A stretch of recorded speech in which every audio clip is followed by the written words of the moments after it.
Do Evangelho de Jesus Cristo segundo Lucas. Aconteceu que, num dia de sábado, Jesus foi comer na casa de um dos chefes dos fariseus, e eles o observavam. Diante de Jesus havia um hidrópico. Tomando a palavra, Jesus falou aos mestres da lei e aos fariseus. A lei permite curar em dia de sábado ou não? Mas eles ficaram em silêncio. Então Jesus tomou o homem pela mão, curou e despediu. Depois lhes disse: Se algum de vós tem um filho ou um boi que caiu num poço, não o tira logo, mesmo em dia de sábado? E eles não foram capazes de responder a isso. Palavra da salvação. Meus caros irmãos e irmãs, um bom dia a todos. Hoje é sexta-feira, 1º de novembro. Jesus Cristo, no Evangelho narrado hoje por São Lucas, ele vem nos colocar em questionamento as regras e a caridade. Na nossa vida, o que vale mais? O ato de caridade, de bondade, deixar Deus agir, ou seguimos regras infundadas? Regras muitas vezes criadas dentro de uma conceituação de rito. Muitas vezes somos muito mais preocupados com o rito do que com a caridade. Somos muito mais preocupados com a nossa performance humana do que o nosso olhar pela caridade em Deus. São Vicente de Paulo nos lembrava: Deus se encanta com a alma onde a simplicidade mora. Onde a simplicidade mora e exala um olhar de compaixão pelo seu irmão. Um olhar onde nós olhamos o outro na simplicidade de Deus, como um ser amado por Deus, como Deus nos pede. Amar a Deus sobre todas as coisas e ao teu próximo como a ti mesmo. E nos diz Jesus: aquele que diz eu amo a Deus, mas não amo meu irmão, é um mentiroso. Olhar com o olhar da caridade é sempre necessário. Santo Agostinho relembra: aquele que tem caridade no coração tem sempre qualquer coisa para dar. É no nosso coração que nós geramos a caridade, geramos a benevolência, no transcorrer de toda a nossa caminhada.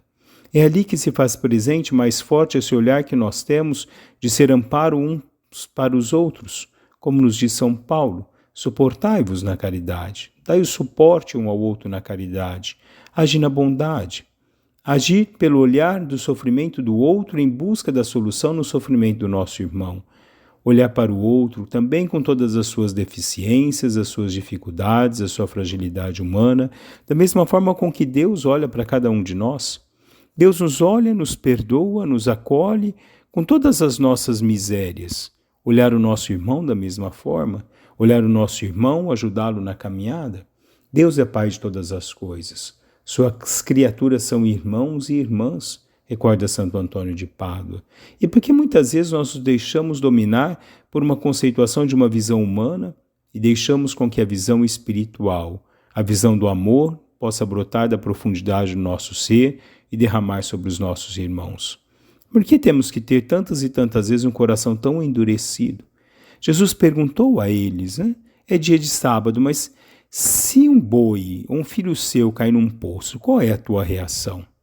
Se algo que é teu, para você, você olha diferente daquilo que você olha com relação ao seu irmão, muitas vezes para nós a regra é uma e para os outros a regra é outra.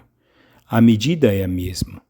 Deus nos medirá da mesma forma que mede os outros, mas os nossos pecados também serão medidos da mesma forma. O olhar que nós devemos ter é esse olhar da medida do amor sempre. Santo Agostinho dizia: a medida do amor é amar sem medida. Assim como Deus nos ama sem medida e pede que nós os amemos uns aos outros e olhemos-nos com a compaixão.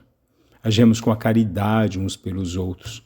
Quantas e quantas vezes isso é tão difícil na caminhada da gente?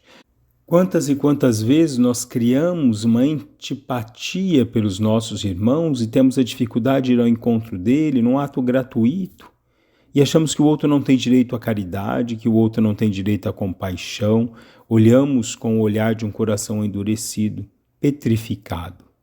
O olhar que Deus nos mostra é sempre um olhar de compaixão e de amor pelo outro, assim como é o olhar de Deus por cada um de nós. Um bom dia a todos, louvado seja nosso Senhor Jesus Cristo, para sempre seja louvado.